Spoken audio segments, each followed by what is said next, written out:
La furia del volcán de fuego, actividad del coloso con lava, ceniza y rocas ha provocado la evacuación de miles de personas y la suspensión de clases, entre otras medidas.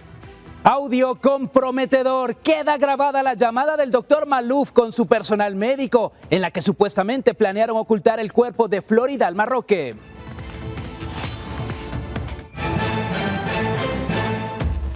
En este lunes 10 de marzo, bienvenidos a Impacto Directo, aquí por Guatevisión. Soy Alexis Ponce, me da muchísimo gusto poder saludarle. Hay bastante información que estaremos conversando en los próximos minutos. Antes doy la bienvenida a nuestros panelistas que nos acompañan. Stephanie González, abogada; Omar Sosa, fundador de la campaña Guatemala Vive con Valores; Luis Fernando Urbina, comunicador y publicista; y Julio Talamonti, experto en seguridad pública. Y entramos al detalle de la información en esta jornada, ya que el volcán de fuego despertó tras 49 días sin actividad, provocando explosiones que obligaron a evacuar a varias personas y suspender clases en algunas zonas. Más de 1000 personas han sido evacuadas la madrugada de este lunes debido a la erupción de lava, gases y ceniza. Aunque la actividad disminuyó por la tarde, sigue latente. Como medida de prevención, se suspendieron clases en Alotenango, Zacatepeques, Escuintla y Siquinalá, y en San Pedro, Yepocapa, Chimaltenango. Durante la tarde,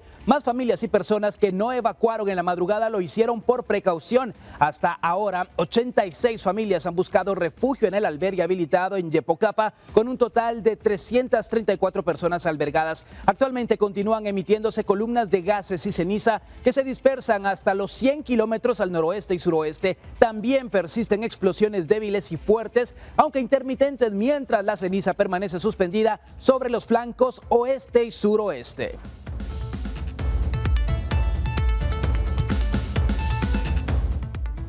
Y son imágenes impactantes lo que hemos visto en estas últimas horas. Aquí en Impacto Directo recopilamos todas esas imágenes que muestran el poderío del volcán de fuego. La erupción de este domingo ha sido impresionante. Ahí tenemos la fuerza de este coloso.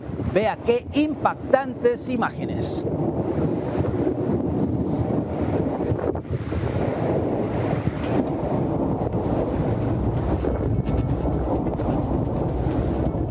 Y muchos de los vecinos que habitan en los alrededores del coloso han comentado que los ruidos que han escuchado han provocado que no puedan conciliar el sueño, y precisamente por eso varios de ellos han decidido evacuar. Veamos cómo se encuentra la actividad del volcán en este momento, cuando son las 18 horas con 3 minutos. Es lo que está sucediendo, lo que usted ve en pantalla, imágenes en tiempo real desde Alotenango, Zacatepeques. Se ha tornado gris el cielo en este momento. 18 horas con 3 minutos es lo que estamos observando en directo de esta cámara de monitoreo del volcán.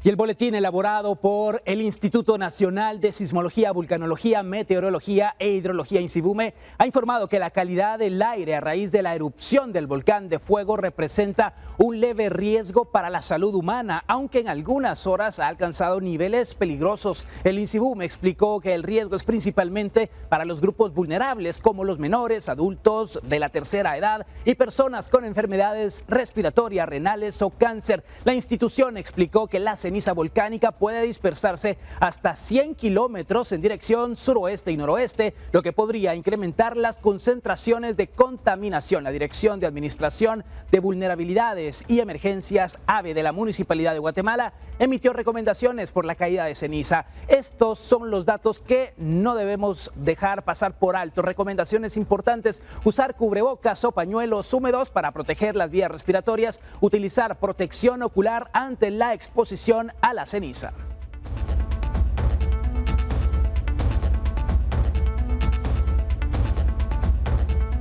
Y obviamente lo que hemos vivido en estas últimas horas nos trae a la mente la tragedia del 2018, cuando más de 300 personas lamentablemente perdieron la vida por la erupción del volcán de fuego. Hoy nuevamente hay alerta, estamos en alerta anaranjada, así lo han determinado las autoridades, y nos acompaña Juan Laureano, él es el vocero de la Coordinadora Nacional para la Reducción de Desastres. Hola Juan, gracias por estar con nosotros aquí en Impacto Directo.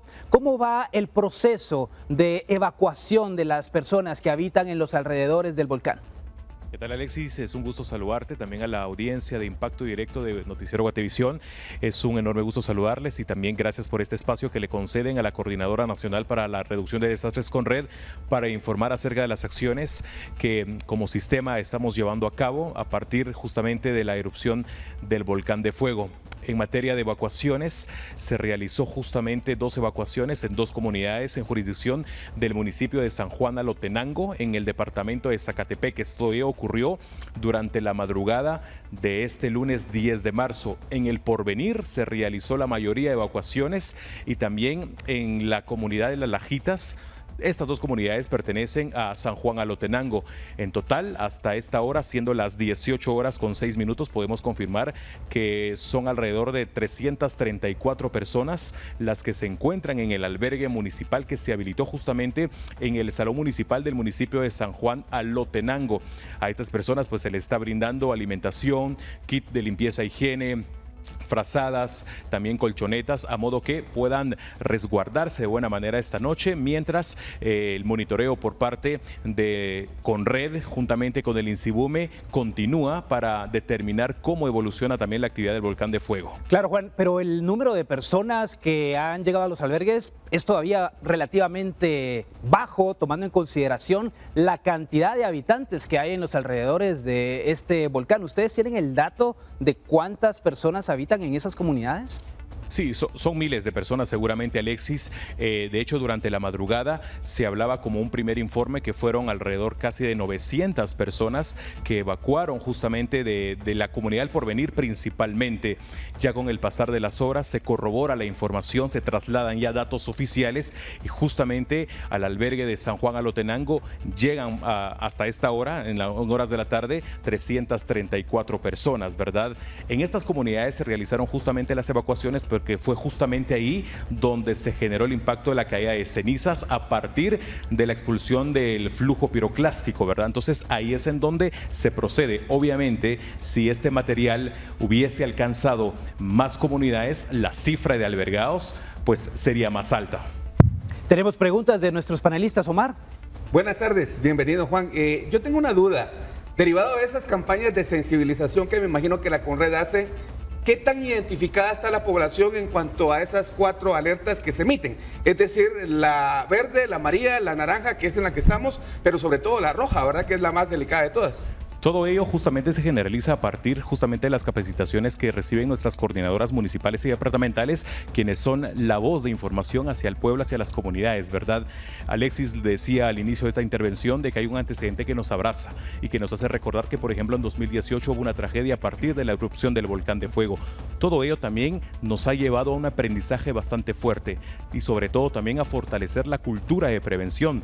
Por ello, justamente durante las evacuaciones de la madrugada de este lunes, hubo en cierta forma también esa disponibilidad por parte de los pobladores de estas comunidades para evacuar de manera voluntaria, también colaborando con las autoridades que conforman el sistema CONRED. Entonces, este tipo de acciones, licenciado, nos lleva justamente a recordar de que fortaleciendo la cultura de prevención, reducimos al máximo los niveles de riesgo que puedan existir frente a una emergencia. Entonces, las poblaciones o las comunidades se van informando también con base a lo que nuestras coordinadoras municipales, departamentales van trasladando, al mismo tiempo también que se van informando a través de nuestros canales oficiales, en donde lanzamos constantemente esas campañas de sensibilización a tomar en cuenta las precauciones, las recomendaciones, por ejemplo, atender los llamados oportunos de las autoridades. Juan, hay denuncias de personas que habitan en las faldas del volcán, que no hay caminos para poder salir de esa zona. ¿Qué han identificado ustedes? Bueno, en este sentido, Alexis, déjame comentarte que los monitoreos por parte del sistema Conred son de manera constante, ¿verdad?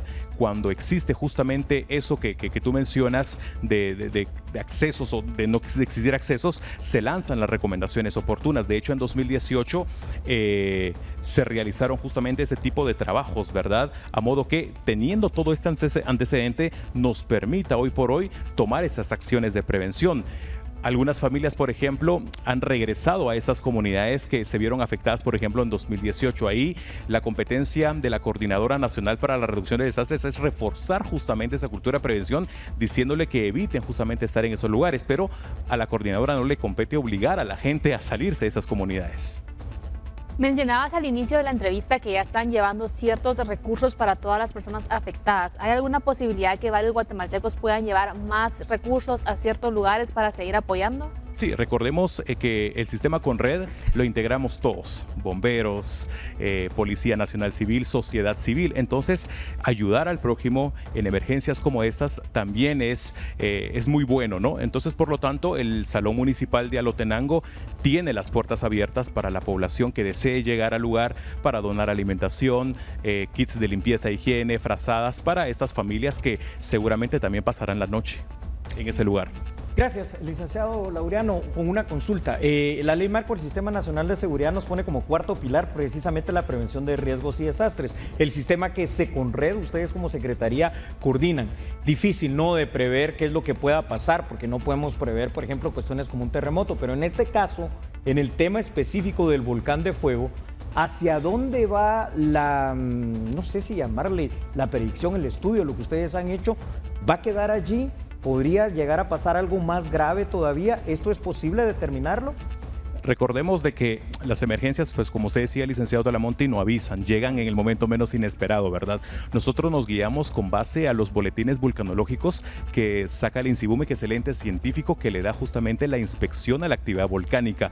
Nosotros como Coordinadora Nacional lo que realizamos son acciones de prevención con base justamente a esos informes. Bueno, Juan Laureano, gracias por acompañarnos aquí en Impacto Directo, el vocero de la Conred. Mantenemos el monitoreo y en el momento oportuno, cuando surja información relacionada al caso, le estaremos presentando todos los detalles. Vamos a pasar ahora a otras informaciones, ya que durante el fin de semana, a través de las redes sociales, se difundió un audio donde se escucha al cirujano Kevin Maluf y su equipo médico tratar de elaborar un plan para hacer creer a las autoridades que su paciente, Floridalma Roque, abandonó la clínica tras una cirugía el 13 de junio del 2023. Esta conversación gira en torno a cómo el médico trata de convencer a su equipo médico de buscar una forma de desaparecer el cuerpo de su paciente. El audio se habría grabado minutos después de la muerte de Roque en la clínica del cirujano.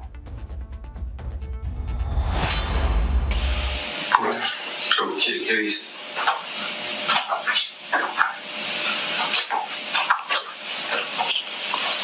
¿Qué dice? Llamamos a la familia. ¿Qué va a pasar? En lo que vive, en lo que se habla, en lo que habla el Ministerio Público. Queremos averiguar qué pasó.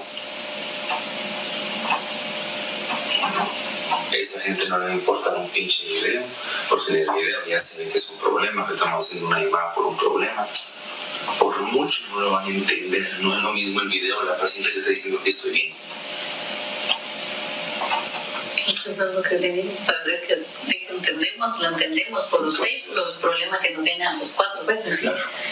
Porque no es solo problema suyo, obviamente usted sea la peor parte. Sí, no, nosotros sí. Pero bueno. No me considero. Y de veras, mire, yo existe un Dios y yo sí le pido perdón por la falta de respeto. Insisto, hicimos todo por salvarle la vida. Si esto fuera Estados Unidos, no me importa. Ahí vienen el destino y las cosas como son. Aquí estamos hablando de un pueblo de narcos.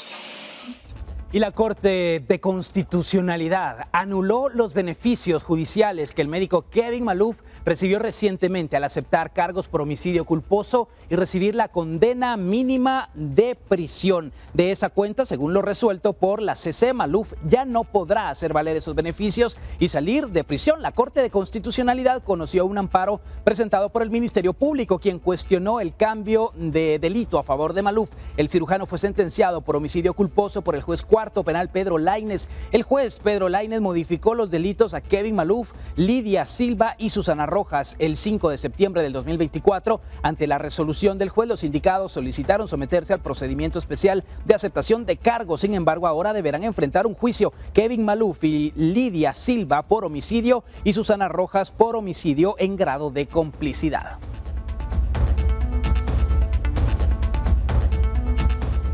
Bueno, y la verdad que esta noticia merece eso, Julio.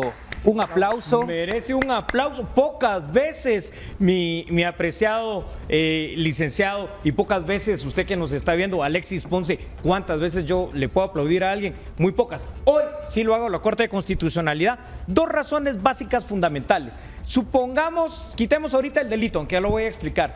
Solo con esta llamada ya se comprueba un delito que se llama asociación ilícita. El médico y cirujano Maluf, la anestesióloga y los dos enfermeros, 4 que se pusieron de acuerdo para delinquir posteriormente a que pasó algo. Solo con ese delito hay de 6 a 8 años de privación de libertad, ya no es conmutable. Julio, este fallo significa que todo regresa al inicio. Sí. Un nuevo juez ya no será Pedro Lainez quien lo conozca. Bravo, Alexis. Esto que hizo la Corte de Constitucionalidad es anular básicamente todo lo que pasó. Porque lo que pasó no fue un homicidio culposo, quiero dejar claro en algo, el homicidio culposo, que es imprudencia, negligencia o impericia, es como se tipifican los hechos de tránsito. En este caso fue un homicidio simple, artículo 123 del Código Penal, quien da muerte a una persona, no tal vez porque quisiera hacerlo, pero le dio muerte a una persona de 15 a 40 años, y eso es lo correcto. Y la Corte de Constitucionalidad, interpretando verdaderamente bien lo que son nuestras leyes, retrotrae todo esto. Significa que Pedro Lainez también ya no seguirá conociendo, el juez, me refiero, este caso, y que nos vamos al principio. ¿Acciones contra el juez? En este caso podrían y deberían hacerse precisamente ante la Supervisión General de Tribunales para una sanción. A ver, es que un juez, fíjate, Alexis, la función del juez, porque cada quien tiene su función, la función del juez es juzgar, no cambiar ni hacer otra tipificación de delitos. Esa es la función del Ministerio Público, tipificar y probar. Cuando puede y cuando no, pues la impunidad, lamentablemente. Pero en este caso, o sea, esto ya estaba intolerable, o sea, no podíamos seguir soportando esta impunidad y esta injusticia. Y es que generó el repudio de la gente desde la semana pasada. Ahora que escuchábamos el audio, Luis Fernando, ¿cree en Dios este tipo? Dice en esa grabación, después de haber descuartizado a una mujer. Bueno, realmente del diente al labio, cualquier cosa, ¿verdad? Pero esta no es una acción cristiana o muy cristiana. Claro, no. En definitiva, podemos ver que los trastornos morales pues son enormes. Decir creer en algo y comportarse de la forma contraria. Ahora, lo que yo tengo que resaltar acá es de que si bien la Corte de Constitucionalidad ha hecho lo que le tocaba, al final alguien tenía que corregir la plana. Y es prudente y es correcto que haya sucedido. Ahora, la otra parte que es importante que los guatemaltecos entendamos es de que en los juicios hay muchas partes procesales donde no necesariamente con la sentencia que había dictado el juez Pedro Lainez iba a terminar todo. Entonces es importante que entendamos que a veces los juicios van a alargarse porque hay otras etapas procesales y otros recursos donde las víctimas pueden venir y buscar justicia. Entonces creo que este es un alivio para los familiares de Floridabel Marroque. Creo que es correcto que se repita el juicio y al final es importante entender, si a este doctor le daban este beneficio, se iba a sentar un precedente terrible. 3 años, 4 meses. Sí. Un antecedente terrible, porque entonces iba a venir y decir un marero que él no quería asesinar a su víctima, que él solo lo quería matar o que solo lo quería golpear. Entonces, hay un montón de cosas a las que se presta. Entonces es correcto porque Sí. no hay... Hoy vamos a tener a médicos también Claro. realizando este tipo de acciones. Y antes de ir con mis otros compañeros, gracias a quienes están conectados en las distintas plataformas de Prensa Libre y Noticiero Guatevisión, a quienes nos siguen en Instagram a esta hora. Hablábamos la semana pasada, Stephanie, de la indignación que generaba esta resolución. Y obviamente ahora es una noticia que celebramos. Una noticia agradable, la verdad que por fin alguien hizo algo bueno. Yo escuchaba este audio el fin de semana y quedé sorprendida, es un audio bastante extenso, si tienen la oportunidad de escucharlo, escúchenlo. Y veía tantas cosas en este audio, como por ejemplo decía, es que no estamos haciendo nada malo. No, es que no la matamos, lo único que estamos haciendo es que no le vamos a dar una sepultura normal como lo demás, pero yo me comprometo, decía él, a comprarle una caja por lo menos, y ni eso hizo pues.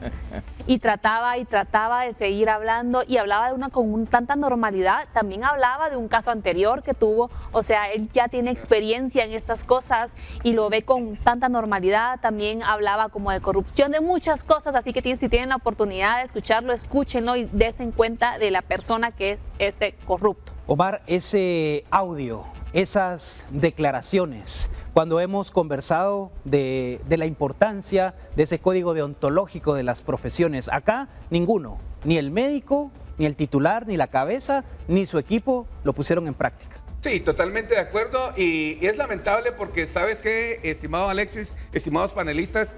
Hay algo que jamás se recupera y eso tiene que ver con la honorabilidad. Él podrá tener un buen apellido, pero lamentablemente lo manchó y la honorabilidad perdida no se recupera. Celebramos una pequeña victoria, ¿sí? Pero la recomendación es también para el pueblo de Guatemala bajo el siguiente punto. Miren, hace mucho tiempo Lance Armstrong, famoso ciclista, puso de moda las pulseras amarillas en señal de su victoria frente a una enfermedad que lo aquejaba como el cáncer. La recomendación, pueblo de Guatemala, no nos quedemos callados. Ante este acto, pudiéramos poner una campaña de apoyo a la familia de listones negros para apoyar esta causa, porque esto no se puede dar por perdido. Y si ya se ganó algo, hay que seguir luchando en base a esto. Pero ¿qué es lo que sucede? Muchas veces el pueblo de Guatemala pareciera que está dormido y no nos podemos quedar, Alexis, ante este tipo de situaciones. No podemos quedarnos callados, definitivamente es una buena noticia. Esperemos la evolución de todo este caso que ahora va hasta el inicio y obviamente la familia espera un fallo que sea justo y que se logre una sentencia que pueda de alguna manera aliviar todo ese dolor y ese sufrimiento que han pasado a lo largo del tiempo. La pausa, volvemos aquí en Impacto Directo.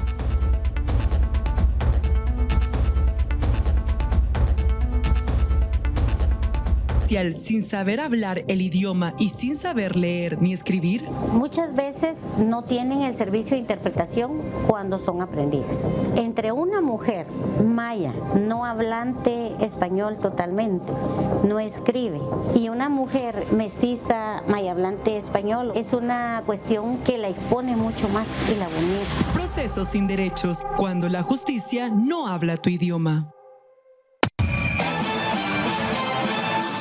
Gracias a todas las personas que están conectadas a esta hora en YouTube, en Facebook e Instagram, siguiendo la transmisión de Impacto Directo. Hablamos de la curiosidad que ha causado una imagen de Mashimón en una silla de espera. Esto en la emergencia del Hospital Nacional de Antigua Guatemala. Según los medios locales, 2 personas iban en motocicleta en la RN14 cuando se accidentaron y la imagen quedó tirada sobre la carretera. Cuando los paramédicos trasladaron a los heridos al Hospital Nacional, la imagen fue colocada sentada en una de las sillas, causando intriga entre el personal y familiares de los pacientes que acuden a este nosocomio.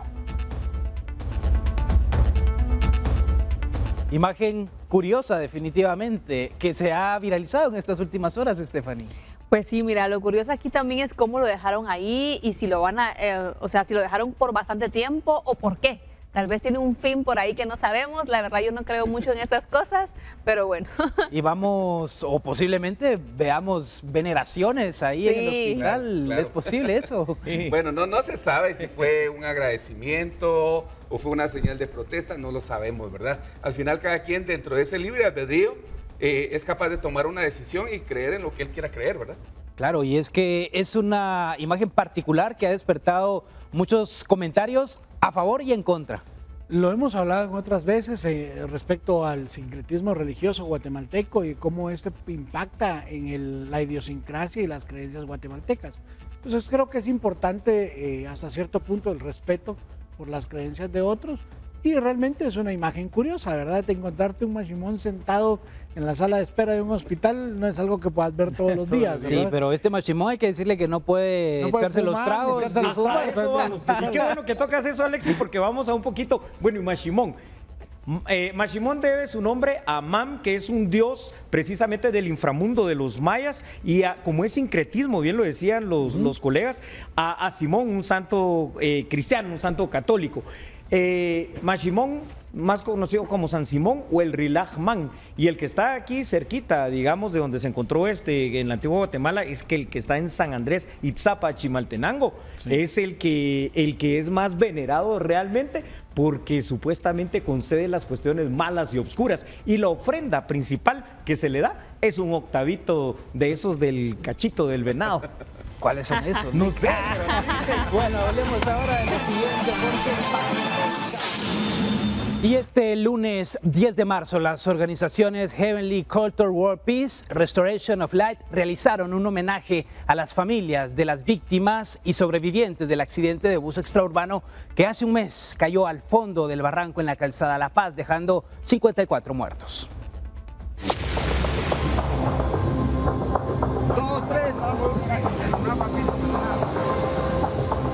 Un mes ha transcurrido desde el accidente de tránsito protagonizado por un autobús donde 54 pasajeros murieron y 9 resultaron heridos la madrugada del 10 de febrero cuando el vehículo a excesiva velocidad cayó unos 13 metros de profundidad a la orilla de la calzada La Paz.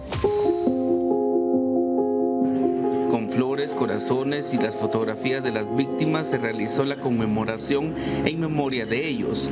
El homenaje se hizo en las instalaciones del Museo del Holocausto. Allí también se reconoció a los bomberos y socorristas que estuvieron en esa madrugada. Estuvimos reunidos para llevar a cabo esta conmemoración con corazones sensibles y es justamente por lo que nos comprometemos a trabajar, porque queremos un mundo que ya no tenga este sufrimiento, dolor, pero también entendemos que debemos de trabajar principalmente en la educación para llevar una cultura de paz. Nos acompañaron algunos familiares y mostraron un corazón de agradecimiento. También tuvimos la participación de los bomberos. Nuestros hermanos guatemaltecos que fueron los que asistieron a esta tragedia y vivieron de primera mano esta circunstancia. También nos pudieron acompañar en sensibilización a las familias afectadas y en sí a toda Guatemala. A un mes de este fatal accidente, los buses extraurbanos siguen circulando a gran velocidad por las carreteras y los percances viales continúan. El monitoreo de la Dirección General de Transportes contabiliza 24 accidentes desde entonces y en los que se han visto involucrados buses extraurbanos, desde colisiones con otros vehículos hasta incidentes más graves en los que las unidades han salido de la vía. Con imágenes de Daniel Samayoa e información de Andrea Domínguez, reportó Edwin Pitán. No han hecho nada, simplemente. Un mes ha transcurrido, 24 accidentes. ¿Cómo es posible que no hagan nada, Julio? Alexis, porque son puras mentiras. Te digo algo, inmediatamente, supuestamente, el gobierno de Guatemala había dicho que iba a dar una ayuda pecuniaria.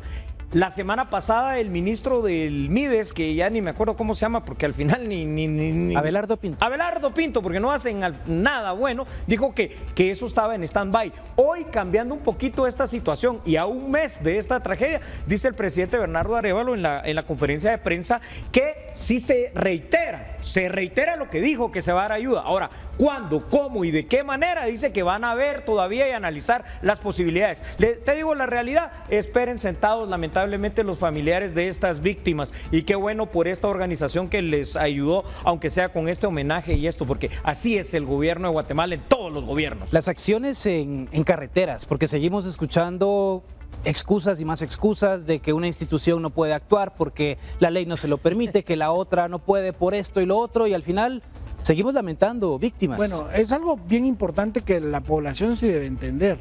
Nosotros como ciudadanos, lo único que no podemos hacer es lo que la ley prohíbe. Correcto. Pero los funcionarios públicos solo pueden hacer lo que la ley dice. Bravo. Y lamentablemente los intereses particulares han sido los que han influido en la aprobación de estos reglamentos y estas leyes, los cuales los dejan sin herramientas para que los actuales funcionarios puedan trabajar. Y ahí no es que esté defendiendo a la Dirección de Transporte del Ministerio de Comunicaciones, sino que es lo que se tiene con la ley. Eso es por un lado. Y por el otro lado, creo que es bien importante entender, si ustedes vieron la actitud del abogado de esta empresa de transporte, excusándose que habían más muertos por las motos. Entonces, al final vemos una actitud irresponsable de no querer cumplir con su deber. Entonces, ¿qué sí puede hacer la Dirección de Transporte? Es que a empresas como esas no se les debe de aprobar. ¿Por qué? Porque no tienen la voluntad de cumplir con lo que la ley sí les exige.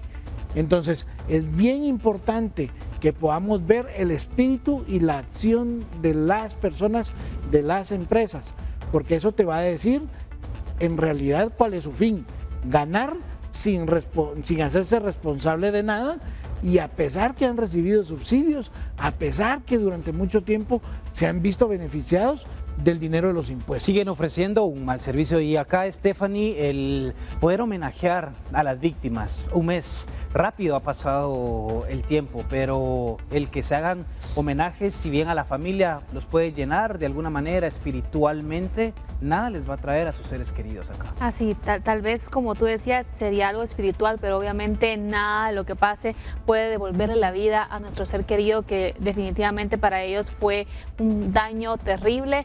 También me llama mucho la atención que también homenajearon a los bomberos y a las personas que formaron parte de este rescate, que me encantó esto, porque también ellos son personas que trabajan a diario y que hacen cosas positivas para nuestro país. Y qué bueno que hayan personas que hagan esas cosas y que estén ayudando de este tipo, porque hay personas que definitivamente, como ya lo mencionaron, no han hecho nada. Que los bomberos son héroes, finalmente, totalmente. Omar. Sí, son héroes, y también, veámoslo en la práctica, ¿verdad? Fíjense que el fin de semana estuve por San Francisco el Alto y San Cristóbal Totonicapán.